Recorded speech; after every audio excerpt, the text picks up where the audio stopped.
Welcome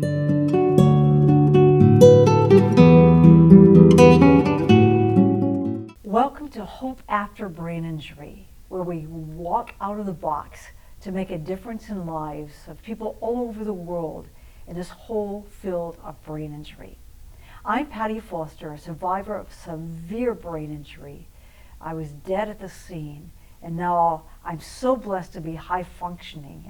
As many say, I'm in the less than 8th percentile bracket of the entire world. So I'm grateful that I get to walk and give hope and bring hope or stir hope within people of not to give up. With me is the founder of Hope After Brain Injury, Dr. Dina Adams. Hi. We are so delighted to have Dr. Simon Driver with us. And I loved what he had to say earlier, Patty, in your first segment, is we were going to talk about exercise and brain injury. And you said exercise, very simply, is movement. And I love that. I think we'll have a great time just talking more about that. Yes, yes. So I know where you are right now in dealing with brain injury and the healing of what you're in the midst of, even at this very moment as you're viewing this or listening to this. We strongly encourage you, don't give up. Yes. Don't quit. No. Don't stop. Ask for help. And let family members come along or someone come along to bring hope, to take that next step, to take that next breath.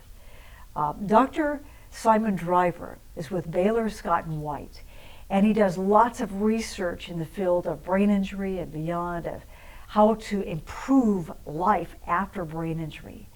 So Dr. Driver, thanks for being a part of another segment of Hope After Brain Injury and Hope Lessons that we pass along. Thank you. We talked about as movement and exercise and brain injury. There was also a part that I really wanted to talk with you about, wearable devices. Tell our viewers, audience more, what does that involve? Wearable devices for the brain injured? Yeah, wearable devices really can help people kind of in different ways with exercise. They can help people remember when to exercise and kind of prompt you if that's an issue. It can help people track how much activity they're doing, how far they're going, how intense they're exercising. They're really used as kind of a behavioral tool to really support exercise. And they could be things you wear on your wrist, they could be on your phone. So there's a variety of different kind of approaches. There's lots of apps you can download for free that can kind of prompt you to move. If you've been sedentary and sitting still for a long period of time, you can kind of set reminders so the app will actually detect that and it will tell you, hey, you've been sitting too long, why don't you get up and move? So it will help you remember to do those things and kind of build those little breaks and periods of movement and exercise into your life. Nice. And then, you know, for people who are competitive and like tracking what they're doing, you can track how far you've gone, how hard you've worked out. And a really neat way to kind of engage with your exercise. And there's apps where you can share that information with friends and family, and you can kind of compete with each other or motivate each other. Nice. So lots of different ways that wearables can kind of be used to support your exercise behavior. Sure. And you and Dr. Adams may know some of those apps you could pass along to our audience that you've seen really make a positive difference in the lives of brain injury survivors as they exercise and experience some of those wearable devices. Have you had some that you can recommend that would help us, apps? MyFitnessPal is a great app, and that you can kind of track activity in that. You can also track what you're eating, which is great to kind of track calories, which is another kind of really important piece around exercise and health. Say the name of that app. MyFitnessPal. Okay. It's very MyFitnessPal. Apps for that can make a difference. What about eating or certain things, especially in these days? So many people have to watch, you know, like gluten-free and different things that they're not able to tolerate. Are there certain apps that talk more about, as a brain injury survivor, Dr. Adams, are you familiar with some of those that really connect with the eating or things to avoid or would help in different areas? Well, it's a great question, Patty. I'm not really familiar other than my Fitness Pal that you can actually put Okay. what you want to eat, and it'll help you track how many calories, you know, what's healthy, what isn't healthy, that kind of thing. The other app that has been helpful to many brain injury, and it was actually designed by a brain injury survivor, is called It's Done. Nice. ITSDONE. And it's a free download. And that not only helps with fitness, but it also helps with reminders. Take your medication, you know, when to That's eat and that huge. kind of thing. Yeah, because we forget so much. Mhm. We can write it down and still we forget. Mhm. So It's Done app and My Fitness Pal app. Wonderful, wonderful. Talk with us some more about the wearable device, or from a hope aspect. Dr. Driver, Dr. Adams, what kind of a resilience maybe you've seen in the survivors of brain injury to watch it boost their confidence? Talk with us about that. Dr. Adams, why don't you start, since you're Hope After Brain Injury founder. What are some things that you've seen that boost a survivor's confidence to build their hope when they're starting to exercise, or just say movement, to have movement? Yeah.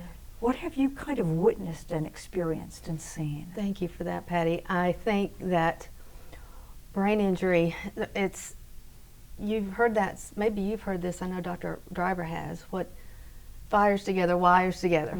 So if you can move and have some kind of exercise while maybe reading or talking to someone, it helps get those cognitive connections back.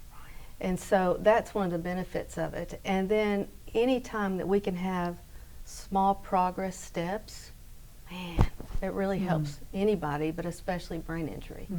And most of the survivors who have gone through rehabilitation actually start in yoga or something very soft in their movement as much as they could, and then they move into something a little bit more elaborate. And Dr. Simon, you have been the principal investigator of some serious research studies. Give us an idea about what those have come up with, and that way we can help other people. So one of the projects we're using involves a wrist-based device that people wear, and it tracks how many steps they do. And each day and each week they have a goal for the number of steps that they do. And that reinforcement, that it tracks their behavior but shows them, hey, I can reach that target, maybe I can get a little more. And they increase how far they walk or how far they swim or bike. And each week and day, adding on a little bit more, they have that success, and they can kind of see their progress over time. And again, they can compare it to other people, other participants, family members, and kind of exercise and progress as a team. That's nice. May I throw something else out? This is not age discriminatory. So it can be No somebody brackets. somebody that's had a brain injury as a young child, as an adult, even an elderly, which we know falls create a lot of traumatic brain injuries. And even my grandmother, bless her, she used a walker, but every time she'd go to the restroom and she'd come back, she'd do an extra loop around the living room or her good for living her. space. So it doesn't have to be a big formal thing. It can just be a little bit better, a little bit extra. That's nice. You know, and you mentioned the band. It can help to remind you you've walked so many walks or steps. What about when you're coming near something? Because I'm thinking about brain injury often, earlier on for me especially, I wouldn't be aware of something on my right side, and that's where the greatest damage was. And so I could easily hit the wall or the door as I'm going through because I wasn't aware of that spatial area there. On some of these apps, for say a wristband, are any of those aware of that kind of tracking to kind of get your attention? Kind of like a car. You see a lot of cars that when you're going out of your lane, it will get your attention to respond and get you back on.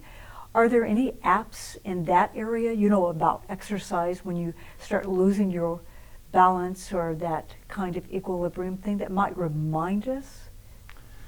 I'm not sure there's anything that specific. Okay. There are some devices that will tell people if you've fallen, for example. So you might wear a device, and if you maybe fall, it picks up that something happened at an unusual speed, and that can send a reminder to a loved one if that's an issue.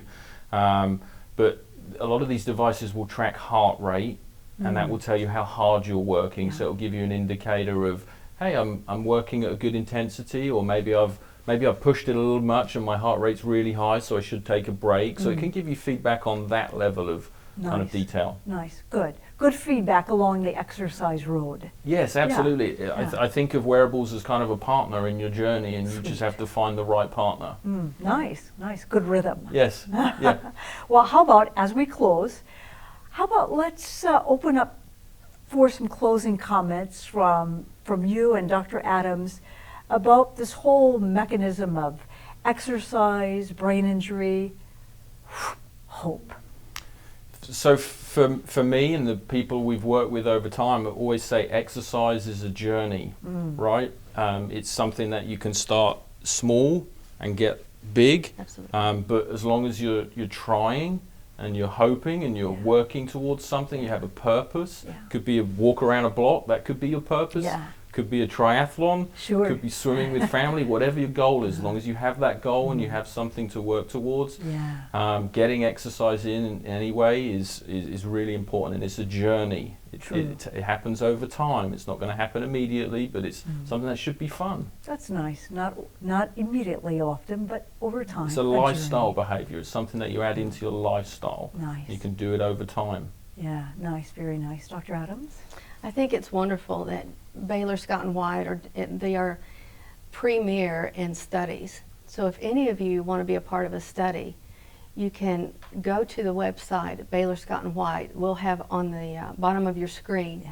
So if you want to just kind of be a part of one of those research studies, you can get a wearable device, different things, and a coach, a life coach or an exercise coach. And so I'm just glad that these are more opportunities for people. And as survivors, you want to be able to give back and you want to get better, and the family wants to do the same. So I love that you guys have that. And I appreciate every one of you guys as you work to try to get better. And I would say my big word that goes with hope is pace. You don't have to speed it up. You don't have to slow it down. You can just have your own pace. And I think that's wonderful. Yeah. So thank you very much, Dr. Driver, for joining us today to give us some insight about exercise and brain injury and how to do it, as you say, in a healthy lifestyle kind of way. Dr. Adams, wonderful to have you join us about talking of hope and exercise. Absolutely. Yeah. Absolutely. So thank you so much for joining us. We would love to talk with you. If you would like to contact Dr. Driver, what's the best way for them to get in touch with you? You can email me. It's simon.driver@bswhealth.org. Great. Simon.driver, ER, at bswhealth.org. Great. And with Dr. Adams or myself, you can visit us from hopeafterbraininjury.org. You can just visit the site and email from there. Or you can go to my site, pattyfoster.com. That's Patty with an I, foster.com.